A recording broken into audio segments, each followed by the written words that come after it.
There's a reason some wartime manuals were burned or redacted before they ever reached the public.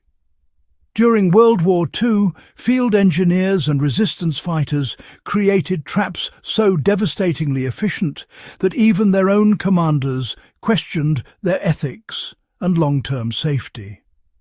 One of these devices was so feared for its simplicity and effectiveness that it was later scrubbed from Allied and Axis training records alike. The weapon wasn't chemical, wasn't electrical. It was mechanical, crude, and silent. It relied entirely on the physics of human movement and the psychology of surprise. This is the story of the step snare, a forgotten field trap that turned the terrain itself into a weapon, and why modern survivalists can still learn from it without ever crossing the line into harm. The original step snare was designed in occupied territories by local resistance fighters who had no access to firearms or mines. They needed something that could stop patrols, slow advancing troops, or protect supply caches without revealing their position. What they developed was a trap that weaponized the ground underfoot. It worked by disguising a shallow pit with a natural covering, twigs, leaves and soil, supported by a light lattice made from split bamboo or flexible saplings. Beneath it lay a sharpened stake, angled upward, often hardened in fire or coated with oil to prevent rotting. When the victim stepped onto the cover, it collapsed just enough for the leg to drop, driving the stake upward. The design wasn't meant to kill instantly. It immobilized, which made it far more effective tactically. A wounded soldier required immediate attention, exposing others to fire or delaying entire units. Its genius wasn't in the damage it caused, but in how it disrupted train movement and morale. After the war, military researchers called these psychological choke points, weapons that inflicted fear disproportionate to their size or cost. That was the real danger. Troops began to hesitate when walking through forests or tall grass. Panic spread faster than bullets. Because of this, by 1947, most Allied engineering handbooks deleted references to step snares, spike pits, and related devices, labelling them inhumane traps unfit for standard instruction.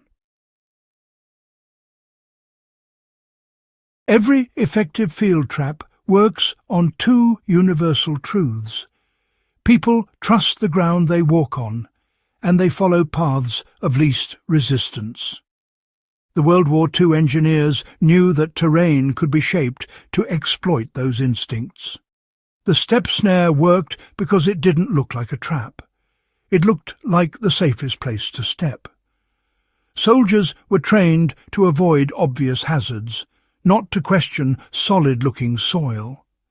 In survival terms, this principle still holds immense value.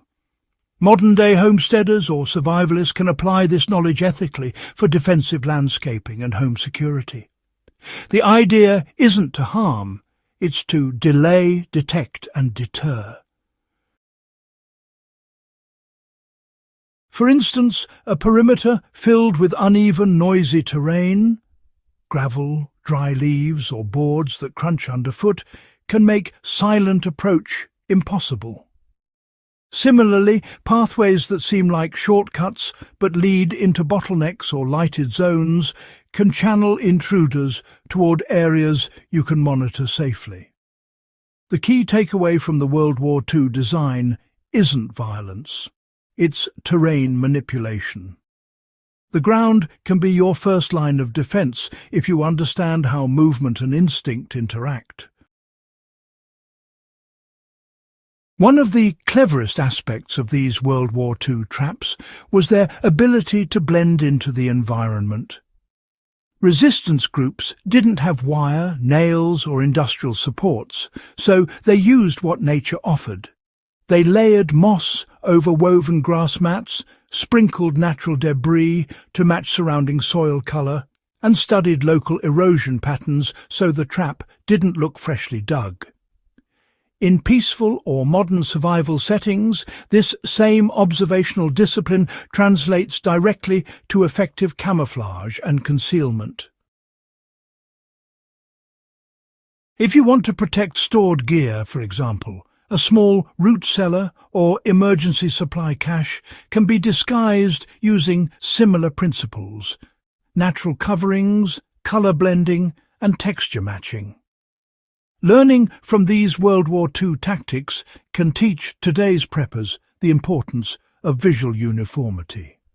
Nothing new, nothing shiny, nothing out of place. When practiced ethically, these lessons become valuable survival tools rather than weapons. After 1945, military archives across Britain and the United States, purged large sections of unconventional warfare manuals. Anything resembling improvised traps, poisons, or punji-style devices was reclassified under restricted use. Still, many veterans who had served as field engineers or commandos quietly passed on the practical lessons. Not the weapons themselves, but the thinking behind them. That mindset, turning limitation into strategy, it became a cornerstone of modern survivalism. It's why, early Cold War survival manuals included chapters on terrain denial and environmental defense, terms that, are directly descended from World War II fieldcraft. The trap was gone, but the ingenuity survived. Even today, in modern disaster zones, rescue and defense teams still use the same logic, just in reverse. Instead of, creating hazards, they identify unstable ground, build safe footpaths, and use texture and resistance to guide movement. The line between a deadly trap and a safe trail really lies only in intent, and understanding that distinction is what separates practical survival knowledge from wartime cruelty. The story of the erased World War II trap isn't about glorifying brutality. It's about rediscovering lost fieldcraft.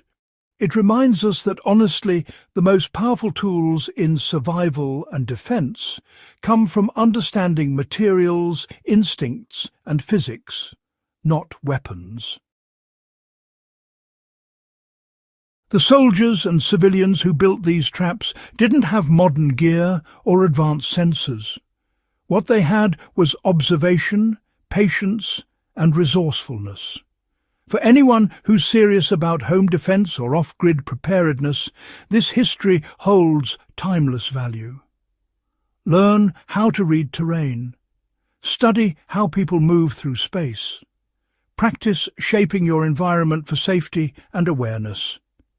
Replace the concept of harm with that of control, because in survival, control of the ground really is control of the situation.